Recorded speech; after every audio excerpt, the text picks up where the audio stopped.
excuse me if I get emotional on this. We learned strength from my mom because she never gave up. Interest rates were 1979 to 1980 were 19%. It was very easy to give up and say that's it again, but they never stopped. They just kept persevering, kept doing what she said. You know what? This is the will of God, and maybe this had to happen for something better to happen. And through you kids, maybe we'll see success. And we're fortunate that happened. Ladies and gentlemen, welcome back to another episode of More Than a Sale, where it's not just about the successes, it's about the failures, the heartbreaks, the sorrows, to get to where you are today. And today I have Faisal, Susiwala. He is the author of the famous book, The Real Deal, Journey of a $1 Billion Agent, #1 Remax agent in the world, with 400 plus transactions last year. Faisal, welcome to More Than a Sale. Thanks for having me on, Ron. So how does someone become the #1 agent in the world? Share your secrets with us. Well, lots of hard work, lots of blood, lots of sweat, lots of commitment and dedication. Those struggles were worth it. Everything that I went through, all the struggles we faced, through all of those adversities gave me the drive and learn and force myself to become something and not have something to do. Ladies and gentlemen, welcome back to another episode of More Than a Sale, where it's not just about the successes, it's about the failures, the heartbreaks, the sorrows, to get to where you are today. And today I have the #1 Remax agent in the world, Faisal Susiwala. He's the author of The Real Deal, Journey of a $1 Billion Agent. Not only that, he did 422 transactions last year. Faisal, welcome to More Than a Sale. Thanks for having me on, Ron. So how does someone become the #1 agent in the world? Share your secrets with us. Well, lots of hard work, lots of blood, lots of sweat, lots of commitment and dedication, and the love of the business. Like at the end of the day, I can honestly say I wake up every day just thrilled to be in a business where I'm going to have the opportunity to meet great people and do amazing things. And, we bring so much joy to people when we are involved in their journey of buying a home or selling a home and upgrading. So that just keeps me really interested in the business. So now let me ask you, you sell a lot of homes, you do a lot of transactions. Does a #1 tag help you in your business? Does it make a difference in your clients' lives? Is it something they ask you when they're meeting you? It's all part of a branding situation, right? And, when you look at it, it's like, it means more to us as agents, quite honestly, than it does to the public. Yeah. And to be able to say you're #1 or your top agent, according to who? According to your mom? It doesn't really matter. At the end of the day, are you going to do a good job? When you show up, that's where you're going to prove if you're #1 to that client. Because it doesn't really matter what your ads say or what your persona is or what you're trying to build as a brand. Do you drop the ball when you show up? Or do you actually show up? That's the other part of it. And that's where my commitment has been to my clients, that you call me, you get me. So that's why I don't run a team. I'm actually showing up for every single listing, be it a rental, $5 million home. I'm the guy that they're going to get. Wow, that's incredible. I really like that perspective that you shared. I want to ask you, we see your marketing everywhere. We see your name everywhere. Do you find that agents get intimidated by you? I don't think so. I've always had a very sort of transparent, open aura about me where it's not, and you know what? We have to, as agents, check our egos at the door. Yeah. Because when you start reading your own news clippings, that's when you start declining. And my whole life, I've been very fortunate to be surrounded by really good people who've grounded me. Look, when you're young and you're sort of a rising star in your own head, it's easy to start thinking, I've already arrived. And you get there, and there's always nice to surround yourself by people who sort of recalibrate you at times. And if you're getting off the path a bit, and they're like, okay, you're getting out of control here, dude. So, those are the things that I think have helped. So no, I certainly don't feel that I intimidate anyone. I hope I don't intimidate anyone. I don't think I'm that special that I would intimidate someone. Has life changed since, you've been crowned as #1 agent in the world? Has it made an impact on anything other than, you being well known now, or you were always well known and now it's just, things have moved a little bit more positive in your corner? What would you say? No, quite honestly, it's a self goal for me. We see things in any industry. Yeah. You aspire to be the best you can be in that industry. And for a national brand to recognize you as being their top person as an individual agent in the world, it's an honor. It's certainly very fulfilling. It doesn't change anything as far as I'm concerned. It may change some of the advertising, but other than that, I'm the same person I was when I was not the top 1,000th agent in Yeah. the world, or whatever the number may have been. Now, when you are climbing up a ladder and you have had an illustrious year, I believe when we were talking off camera, you mentioned that you got your real estate license at 18 years of age. And tell me about that. Walk me through the journey from when you got your license to the roller coaster of a career that you've had. And I want you to share with our audience members and our listeners. Well, you know, my story, it was an accidental story. Right. I'd never meant to get a real estate license. I just took a course because I was very entrepreneurial, wanted to learn about the industry, learn about investing in real estate. I used to watch these television late night shows and see the get rich quick schemes. I'm like, oh, I want to learn how to do this. And you know, you're growing up and you're thinking, okay, what's the next big thing? Yeah. So I took a course in summer school at Conestoga College. 6 weeks later, you got a pulse, you get a license. And I basically started in the business by mistake, because I went down to a national brand and I asked them if they would hire me. They said, you look like you're a 12 years old kid, you know, come back in 4 or 5 years after you finish your schooling, and we'll talk about it then. I didn't even have a car I had a license, but no car. And I was waiting for the bus. While I was waiting for the bus, I remembered there was a gentleman by the name of Reed Maneri, who was a helper for my dad and an agent who helped him rent his first apartment when we immigrated to Canada. And I thought, let's see if Mr. Maneri will take a chance on me, or even if he remembers me or my dad. And of course he did. He was 74 at the time. So he was the eldest member of our real estate board. I wasn't even a member yet. And I asked him if he would stay on and mentor me and take me on. And he was kind enough to do so. And I worked with him. It was a small independent brokerage after being rejected from a national brand. And it was 5 years after that that I actually joined RE/MAX. So 35 years this year I've celebrated in the business. And like I said, I really love what I do. So let's back up a little bit. You start working with Reed. What are some of the principles that you learned from him that has stuck with you even now in your career? He played a big role in shaping you to who you are today, and he played a big role as a mentor in your career. What are some of the things that he taught you? What are some of the things that you've learned? You know, the most important lesson that I learned from him was go out there, do a good job. Don't think about the money. Don't be swayed by, you know, the shiny objects and the money and the bling and all that stuff. Just go and do a good job, and the instant gratification doesn't work. So it'll take time, but it will come. And, you know, I'm a testament to that it has taken me 35 years. So when people say you're an overnight success, it's 35 years in the making. Yeah. Now, carrying forward in your journey, you've tasted the highs, but have you also tasted the lows? Absolutely. I started in the business in 1988. I was 18 years old. You know, lots of rejection, lots of people saying, you look younger than my kid. Why would I take advice from you? 1989, we were at an all-time peak, and we just went through that in 2022. We were at an all-time peak. And then what happened? 1990, 1991, 1992, the market crashes. We're down 35, 40%. As a 19-year-old, I'm looking at the prospect of being bankrupt because I had shared an investment with some foreign investors and my name was on title as a local resident. At the age of 19, I actually go bankrupt. And so talk about lows. Your entire life just changes. Yeah. Now, I'm very grateful for the lessons learned today because now I have that sort of muscle memory, know what not to do. And I learned that at a very early age. And it wasn't whether or not I could afford to lose it. It's the fact that it's going to happen and I've got to just learn from it. And through adversity sometimes comes greatness. And I will tell you that in that moment, I second guessed my entire life. You know, being the son of South Asian parents who wanted you to be a doctor, lawyer, engineer, they're like, you know, you better go back to school. You know, we told you should have never been in this business. And again, you know, I'm very fortunate to have a lot of people who were supporting me mentally and cheering me on and saying, look, you know, just stick it out. Don't give up at this point. And I didn't want to give up. I wanted to prove everyone wrong that said this kid's too young, he's not going to make it. And I just persevered. I kept going. I basically took on all kinds of advertising, marketing, put myself in more debt to just continue building my brand at that time. I had a farming area of just 300 homes. Today, I have 30,000 homes that I farm. So it just organically, I started scaling up, but I made sure that I was staying in a confined area where people would get to know me. I became part of the community and whatnot. So in 1991, I was like, okay, I should maybe just go back to school. I went back to Laurier for about 6 weeks.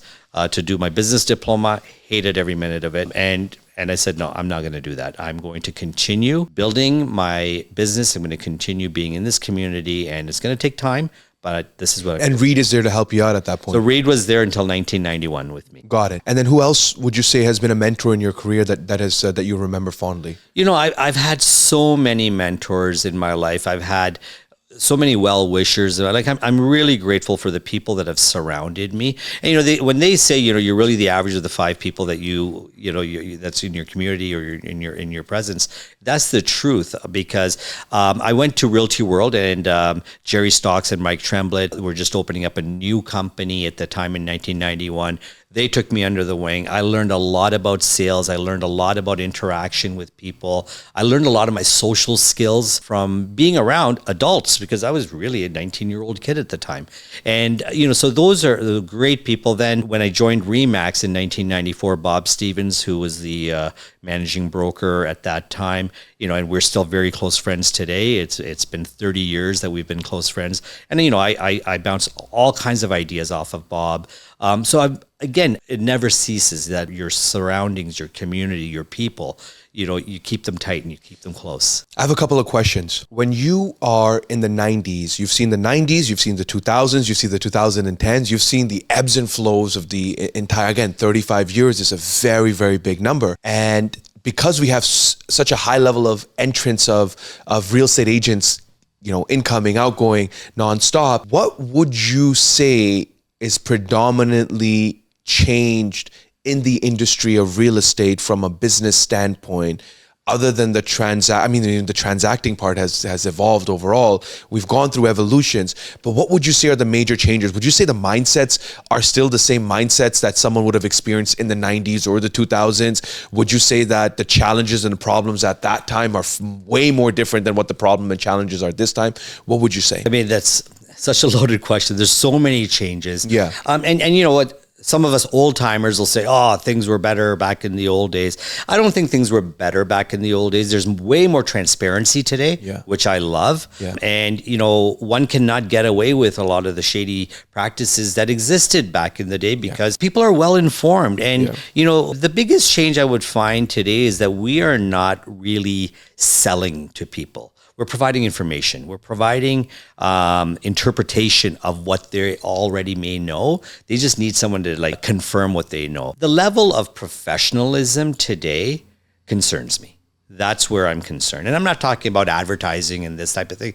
I'm just talking about agent to agent, over-promising, under-delivering to clients, all of the side businesses that are going on within the business. So it's really disheartening when you see that. And I think that although the barrier to entry now seems to be high, there's a lot of unprofessional people running around. And when the market is doing well, you can maybe get away with it, but it comes to bite you later on. And I see that happening. And I just wish there was a higher standard and a higher ethical code that agents would abide. Can you share some specific practices or certain scenarios that you've encountered where left a sour taste in your mouth and it was just an unpleasant experience for you because you list a lot of properties and I'm sure you get a lot of offers, and every agent is very different in terms of how they present that offer, how they give that offer, how they even pick up the phone and call you. I mean, can you share some specifics of things that do not do this as an agent? So number one, we deal a lot with multiple offers, and I set up a lot of my listings, or most of my listings, in that.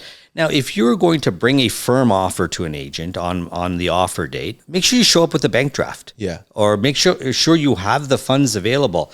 Don't put in 4 offers on one day and say, well, we'll decide who we want to place a deposit with. So a lot of now, it's not happening as much today as it was when, 2019 to 2022. It was crazy. It's like, okay, are we really going to receive a bank draft? And there were so many times. Or tricking the agent into accepting an offer, but before you submit your bank draft, you're like, I just need to do a quick inspection before they drop off the deposit. Like, this stuff is happening all the time to me. So, people often criticize the way I do my business. Number one, I say I want a bank draft with an offer, or I want to see at least the photograph, and I'm not going to send you the accepted offer back until you make a wire transfer or a deposit, or actually drop off the deposit to my office. The other thing is, in my listings, I state that I don't want phone calls. So if you want to communicate with me, email me. You will get an instant reply on my emails.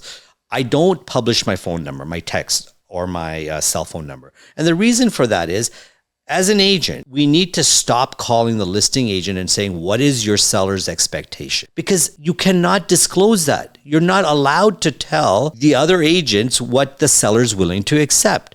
So why does an agent feel it's acceptable to pick up the phone and say, can you tell me what your sellers are willing to, can you tell me what range I can get if you want sort of a range and whatnot? Well, really, again, like, I'm not going to give you those numbers. I've got a closed offer process. You're to submit your offer on a certain date at a certain time with a certain deposit. On that date, submit your best offer. I will give you an opportunity to improve. Yeah. But what I don't want to do is get on a phone call and you try to be my buddy and ask me, hey buddy, what's the seller going to take? Yeah. I can't tell you that. I'm violating my agency relationship with my seller. Exactly. But this happens every day. Yeah. And for that reason, on my listings, it states no phone calls, emails only by the agent, because I don't want to be in a position, and I want it all in writing, because I don't want anyone to say to me, this is what you said to me. When you're selling such a high level of homes, we're talking 422 transactions. That's an average of almost 2 transactions a day, or maybe even some days you're doing 3 to 4 home sales. Walk me through that process when you have 3 or 5 homes for sale and you have that many offers in a day.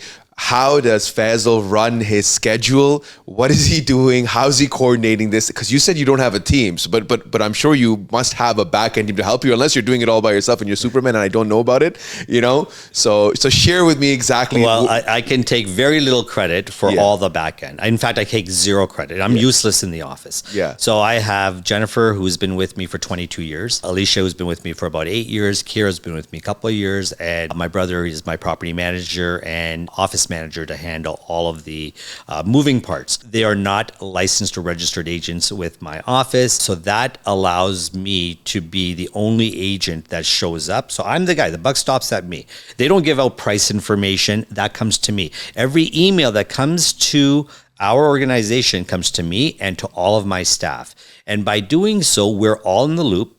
We all have our jobs that we need to do and our duties that we fulfill. So Alicia is great. She does all the listing coordinating. She does all of the ad writing, and she does all the offer management as it comes in to give me the summaries. Jennifer is awesome at doing all the admin part, doing all the compliance stuff. In fact, she gets mad at me all the time because I'm not doing things the right way, and she fixes it for me. Yeah. I have so many people that I'm fortunate to be watching my blind spots, really, and just checking up on things. So they're coordinating everything. So what I'm doing is getting the summary, getting all the terms. Of course, I'm reviewing everything.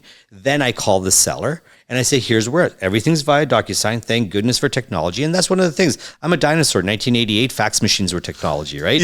So today, what I can do, and I would literally drive from Cambridge to Brampton to Mississauga, or I would give them $5 and say, go to the local variety store and the fax will come in. You'll have to pay $1 per sheet when I send you a fax. Yeah. So we've now got so much available to us that allows me to do the level of transaction that I'm doing without actually having to be physically present. And it's all about informing your client. And today's buyers and sellers are very comfortable with technology. When we look at the demographic now, I have an 85-year-old that I'm dealing with right now. They love DocuSign. They love dealing with all this virtual stuff. So if you can adapt to it, it makes your life easier and allows you to do far more volume. But again, I've got a great staff that basically watches everything, watches my back and makes sure that everything is done properly. So the listing, the feedback, the follow-up, the marketing, the coordination, making sure I'm on time, all of that is done for me by my group. And it's so interesting because, I run a real estate company and I work with a lot of agents in my firm as well when they want to build out their teams and they want to grow things out. And a lot of times they think that I just need to hire more agents. I need to hire more agents. I need to hire more agents. We got the #1 RE/MAX agent in the world with 0 agents on his team. So how does that look like? Is there a reason why you decided not to have a team? I mean, you do have a team, but your team is more back end. Your back end systems seem to be a lot more proficient and beefed up compared to, you having team members. Is there a reason why you decided not to do that? I didn't like the concept of, if I call you, Ron, to list my home and you send someone other than yourself, I'm going to be turned off. When I call my lawyer, I want to speak to my lawyer. When I go to see my doctor, I don't want the nurse. So I want the person that and maybe that's me, maybe I'm old school, but I want to deal with people how I want to be dealt with. So if you're going to call me, you're going to get me. Now, I will say this. I list all of these properties. I refer. So if someone calls me on my listing, I'll show it because it's my listing. Once I've shown that property and they say, well, Faisal, thank you very much for showing us this house. This is not something we're really interested in. Can you show us some other homes? My answer is no. I will refer you to some agents and you can choose to work with them and they will show you the homes. So I am 100% devoted to my listings. Now, if my seller wishes to buy a home, I'm their agent. Got it. So I do not have a team. I don't have that, and a lot of the listeners might hate me saying, I don't have that ego where I have to have 40 people surrounding me and walking around and me doing classes with them all day long, trying to train them. But how many transactions are these people doing? And you as a team leader, how many transactions have you done as a result? And how much of your time has been spent trying to feed these people? Feed yourself first. Do really well first. And maybe adapt to a system. So I have this entire system and I've mapped it all out and talk about it in my book, where it's a referral network. It has nothing to do with, they can advertise. In my own market, my referral agents have buses and benches and billboards and flyers, and they're in my marketplace, but they're great agents.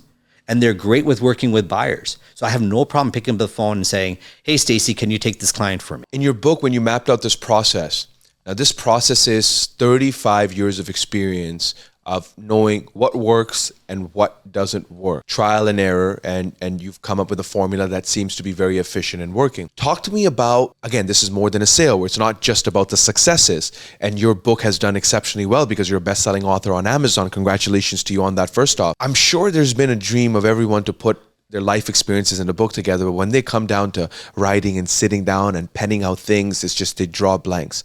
I'm talking about myself here, okay? You draw a blank, you wake up, you're like, what am I write about? You're like, I just summed up my life in like 500 words. Like, where do I go from here? What's the writing process like? What prompted you to write a book?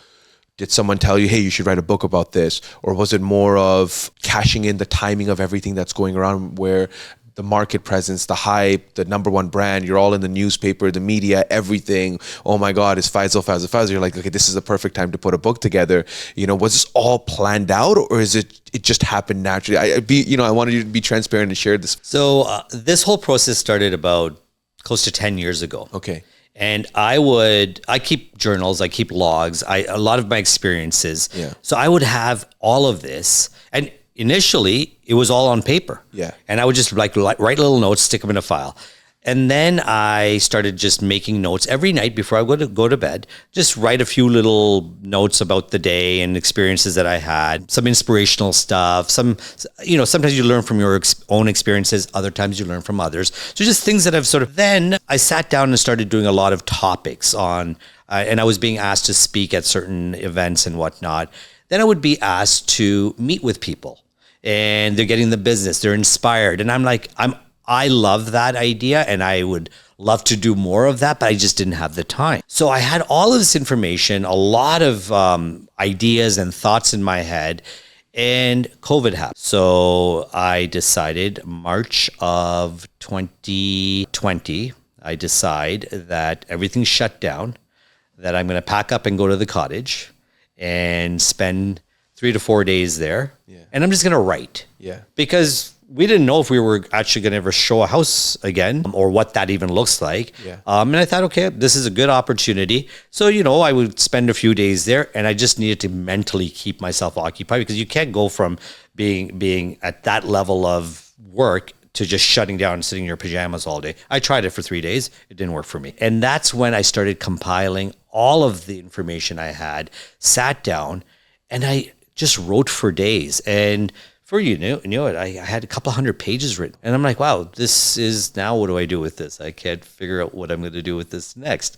And I started thinking about titles and, like all the things. You start dreaming about what you want this thing to look like. And I thought, okay, I need to find someone that can help me put this together, right? I'm not a very highly educated person. And if you read my book, those are my words. They're not a ghostwriter. Yeah. I had an editor from New York take a look at it, and he was great. He went through the whole thing and fixed my grammar and fixed all the spelling errors and all that kind of stuff. Polished it up, yeah. Polished it up because we didn't have AI back then. Yeah, I wish I did. I would have just dropped into the AI and it would have been all new. That's what I give. And it's interesting, if you read the book, I didn't leave anything out. And the reason for writing the book, number one, was for my kids to have a journal of my life.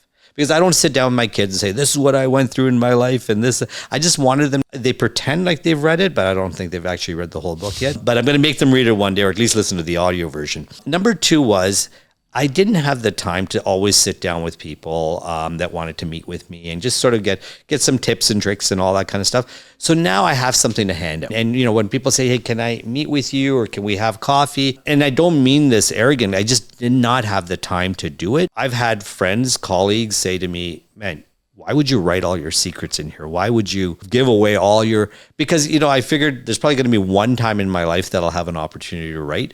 So I want to be as transparent as possible. I wrote everything. I spilled my guts in it. I talked about the mistakes I've made. I talked about my bankruptcy, talked about the trials of my childhood. All of those things I put in there. I talked about my systems that I implement as an agent. And I talk about my investment strategies, because a lot of my clients will reach out to me and say, hey, we want to invest. We hear you've done well with your investments or your developments. Can you talk to us a little bit about it? Where do we get started? So it's all in there. So I'm able to hand that book to someone and say, look, a lot of the information's in here. If I can't speak to you in depth, all that information's in. That's incredible. And I'm definitely going to get a copy of that book, because I would love to read that book a little bit more in depth. You mentioned your children, and talk to me a little bit about your family, because I don't think we, in the hustle and bustle of your life, we get a chance to know what it's like having Faisal as a father. And how is Faisal as a father? Is he too busy for the family? Is there a moment where the kids want more time from him? The wife wants more time from him? How do you create that balance in your? I don't believe in balance. I don't think a balance ever will exist. We talk about it all the time. We promote it all the time, but I don't think there is any balance, no matter how hard you try. There's always going to be, what do you do? How do you handle it? Well, to your point, work-life balance does not exist. Yeah. Not if you're in this business, it does not exist. And that mindset of, I'm going to have this, you might have that, but you might have more life, but very little success in what you're doing. So it just depends. And I'm not saying there's anything wrong with that. Yeah. Good for you. If that's what you want to do, great. Who am I as a father? I'm trying hard. I'm just trying hard, failing a lot and succeeding sometimes. But at the end of the day, my kids know me and I think they love me, but I spend as much time as I can. So how many children do you have? My son Yusuf is 22. Yeah. Yeah. And my daughter Anissa, she's going to be 19 in May. Wow. So just the two kids, boy and girl.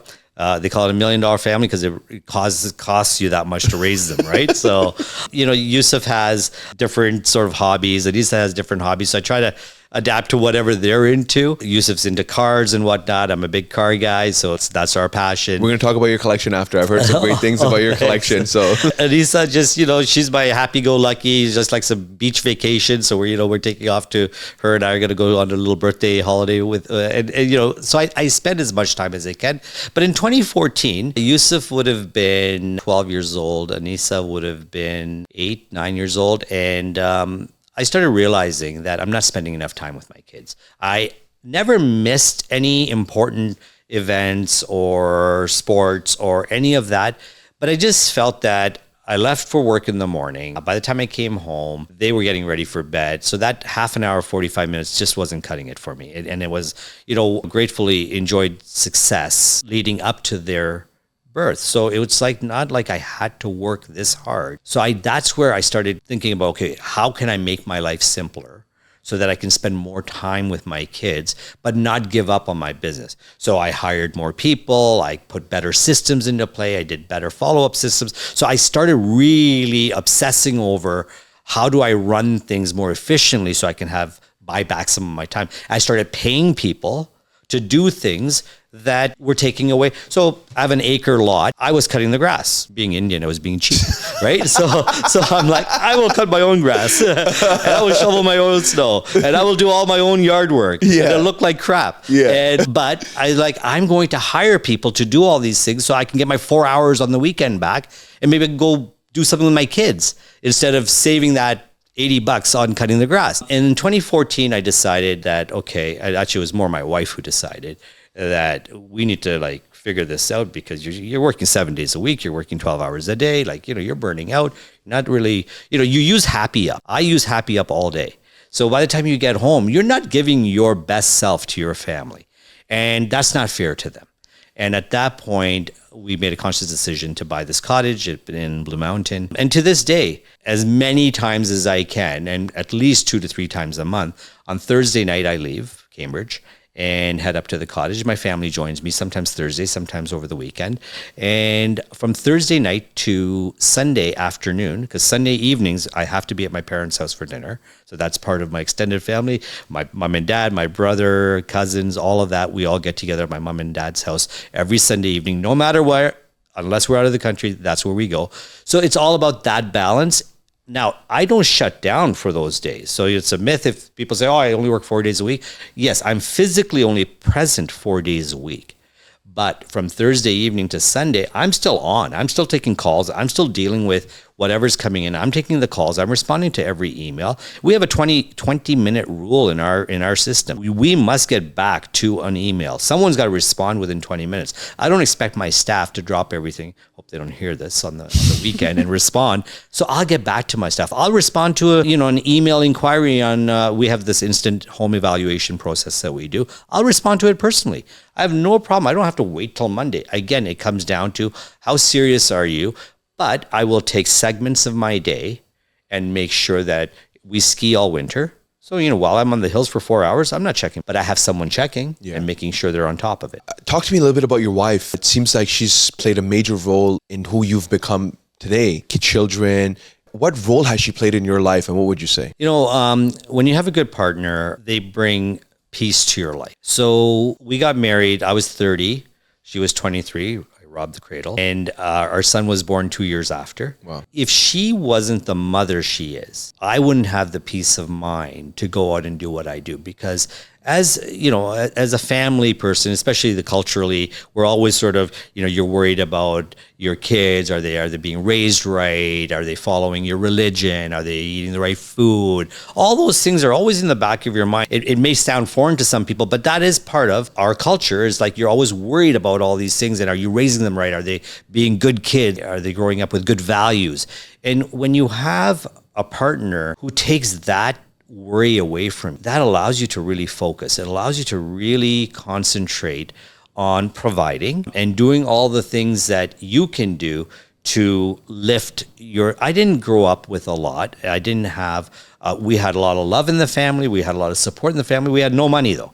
And that was one component I wanted. So for me, it was really, I was hyper-focused on gaining success. I was hyper-focused on getting out of that sort of poverty mindset and coming Financial independence, yeah. Absolutely. Yeah. So let me ask you this then. You mentioned a little bit about, growing up in a family of not having much. Are your parents, are they still with you? Yes. Or, yeah, okay, Yes. cool. That's incredible. Are they proud of you?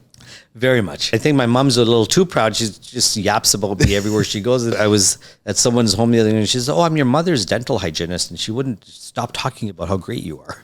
I'm like, okay, it needs to stop. You're a celebrity, no celebrity can match what you are to your mother. I don't think so. Yeah, to my mom only. Yeah. To my mom, yes. Only even my mother shares all my posts, all Yes, the exactly. It's like even the silliest of the silliest things. Like Exactly. And how about your father? What's your relationship like with your father? My father was a great inspiration. So my father went through a lot of tragedy in his life. My grandfather died when my father was only 1 year old. My dad left India when he was 16 to go work in a textile. He was married at a young age as well to my mom and dad. They were arranged and they moved to Canada. In 1972, my father came to Cambridge working in the textiles as a weaver.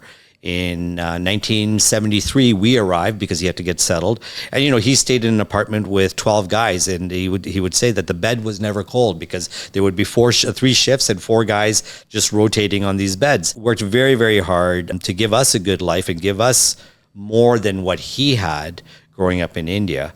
In 1975, unfortunately, he got a job in a press manufacturing plant. In a freak accident, he lost his right arm in 1975. I was 5 years old. My brother was 6. My sister was 3 months old. It was a huge tragedy. Very little support. Not knowing the language, not knowing your rights. Really got nothing out of the company. Got a very small disability pension.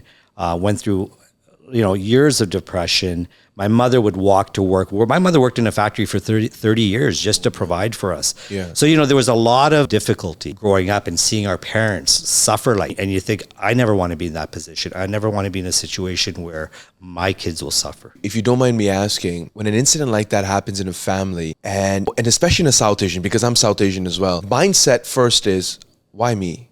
Why us? Why did God do this to us? Yeah.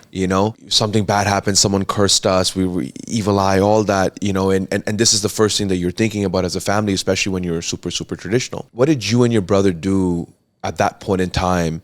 What was the sentiment like? Who was the driving force? Was it more of, let's take a day at a time? What's your father feeling? What was that dynamic like? I mean, if you can remember. I'll tell you, and excuse me if I get emotional on this one, but we learned strength from my mom because she never gave up. She said, this is not going to break us. They could have packed up and gone back to Pakistan or India and said, that's it, we're out. She kept working. She worked overtime. She took double shifts. She worked 7 days a week. She would not stop. So we learned that work ethic from my mom. It's like, wow, this is like, and at the time we didn't know we were learning this. We were kids. But my father never once blamed anyone. Never blamed the company, never said this is what these people did to us, this is what happened because I came to this country.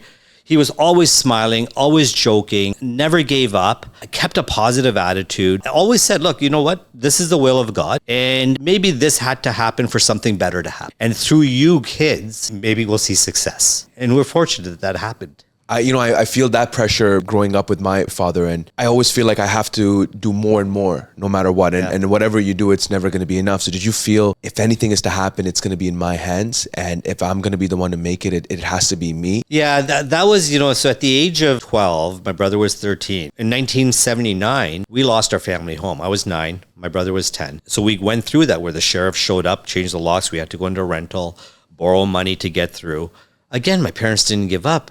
Interest rates were 1979 to 1980 were 19%. So it was virtually impossible for a family to keep that. And that's why, I'm very sensitive to what's happening with interest rates today. And in those days, it was very easy to give up and say, that's it again.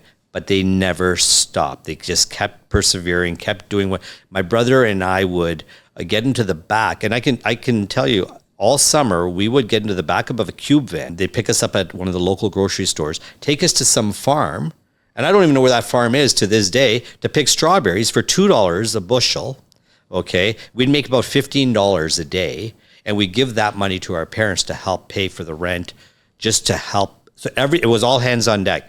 Working part-time jobs. I had 3 jobs all throughout my high school, working at Shoppers Drug Mart, working at the Byway. You guys are too young to remember what the Byway was. I had a job as a teller as well at the bank, just to make sure that we were all, and we had one bank account. My family had one bank account until I was married. And that wasn't because they wanted it that way. It's because we wanted it that way. We wanted to build ourselves up together and create a better environment for all of us. My brother was just going into university. My sister was 5 years younger than me, coming up through high school to go to university. I saw an opportunity there to do something different. Although, like I said, my parents were very unhappy about me not going to university. I had great marks, had been accepted to all the universities.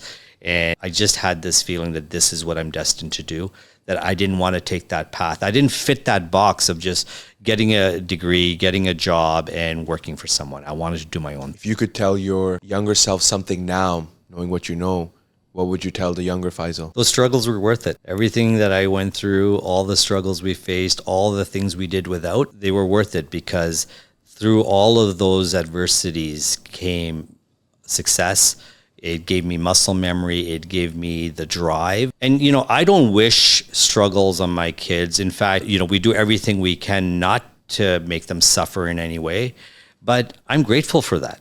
I'm grateful that happened, not for the bad things that happened to my family, but I'm grateful that I wasn't handed anything, because it gave me the drive to go out there and learn and force myself to become something and not have something handed to me. You inspire a lot of people, the impact that you make in a lot of people's lives. What would you say, or who inspires you as a person? Who motivates you? Who plays a big role in your life? And I'm sure with all the mentors that you've had, how about now moving forward? Who would you say who inspires you, or what inspires you? Inspiration to me is everywhere. Like, I'm still inspired by my parents. I'm inspired by family. I'm inspired by my kids. I see some of the things that they're going through, and it's not that they're suffering, but they're going through some hardships and they're overcoming those hardships. So inspiration is everywhere. If you're open-minded and you allow yourself to take in, and if you put your ego aside and you're willing to learn and take it in, and you're willing to take the criticism, and you're willing to listen, and you're willing to look into your own self and find that spirituality or whatever it is, that's all inspiration. Whether it's you want to get it from books, or you get it from your religion, or you get it from someone that is your mentor, the inspiration is all around us, and you have to keep an open mind to take that in. Has there been a book or a quote or any life guiding principle that has had a major impact in your life or your career? So I've always been a big Tony Robbins follower. Got it. Right from the age of 18, from his first book to all of his courses, I've always followed it throughout my entire life. And, there's a lot there, and it's not, and, people say, oh, that's so culty and there's so much stuff in there. It's like, no, take what is significant to you, take what's relatable to you, and implement that. So one of the biggest takeaways that I had is overcoming rejection. That was a tough thing for me, because, day one, you go into a real estate office, they say, you're too young, you're never going to make it. So that's rejection. So how do you start over? And then every time in our business, you don't get a listing, you don't get a buyer, you don't get a deal, you lose an offer, you feel rejected. So, and that you can start spiraling and go into the rabbit hole, right? So it's about snapping out of that and allowing yourself to not just sweep it under the rug and forget about it, but allowing yourself to feel it in the moment. If you need to cry, cry. If you need to yell, yell. If you need to scream, scream. If you need to get angry, get angry. Do whatever you got to do, but do it for a moment in time and get past it and never think about it again. And those are some of the takeaways that I've had from, those types of courses. And whether it's Tony Robbins or other self-help gurus, there's always value in learning from them. I have an important question to ask you. And this is a little bit of a personal question, because I was thinking about this the other day. How do you reignite your own passion? What that means is, number one agent in the world. How do you've done it now. You've achieved the title. You've got the accolade. Do you want to do it again next year? Do you want to do it again the third year, the fourth year, or fifth year? Or it's more of okay, I've done it now. Okay, cool. I can chill out now. How do you reignite that passion? And I asked myself, as I kept, going year after year after year, you've tasted the highs, you've tasted the lows, you've tasted the highs again, and you make X amount of money, you achieve X amount of level of achievement, or the goal that you set out, you accomplished it, and you're like, man, I've done it now. It's rather than just me do more of it. How do I continue to stay in the business or feel passionate about the business? Because there always comes a point in a time where you're just not feeling it anymore, and you're like, how do I get back that energy or that buzz that I originally had when I first wanted to do this in the first place? What would you say to that? Have you ever felt like that? Reignite the passion? And I'll tell you, I don't get tired of this. I honestly don't get tired. There are moments that we have where we're feeling burnt out or whatnot, but I do not get tired of this. Do I want to do it? Of course I want to do it. Everyone wants to be on the top. And once you've reached that title, there's even more pressure because you want to stay up there. Yeah. And I've been very fortunate on the Canadian side. I've had that title for many, many years. This is the first time, 35 years in the business, to receive that. It's a real honor. Look, does that define me? Absolutely not. Would I like to stay up there? Of course I would. No one wants to drop from their rankings, but it's not something that, for me, it's not about just reaching that title or doing really well first you build up yourself, then you build up your family, then you build up your community, then you help build up the world. And I love to be a part of initiatives that are doing, whether it's philanthropy or building houses in underserviced world communities, those types of things. And that's where my passion question is, how do I stay excited about this business? Because I'm not just a salesperson. I'm a developer. I'm a builder. I'm a property manager. I'm a coach. I'm working with community groups to enhance communities throughout the world. World Housing is one of the charitable organizations that I'm an ambassador for. And, we're building homes in Pakistan, in Philippines, in Zambia. So those are all things that, you have to have more. And, when you're busy, you can be even busier, but you're productive and you can do things to give back to a career or a community or a family that's done so much for you. I've really enjoyed our conversation today, and I think in all the episodes we've shot, this is probably the only episode where I teared up a little. You actually got me to tear up with your story and when you were talking about that. I want to finish off this episode with a very important question for you. Who is Faisal Susiwala? It's a tough one. Faisal Susiwala is just a young kid at heart that wanted more and strive to do that, and feels very grateful to God that He has blessed me with what I have today. And so Faisal Susiwala is a very grateful person. I really appreciate that. Thank you so much for joining on More Than a Sale. Ladies and gentlemen, this is a very special episode. I hope you enjoyed it just as much as I enjoyed speaking with Faisal. Until next time.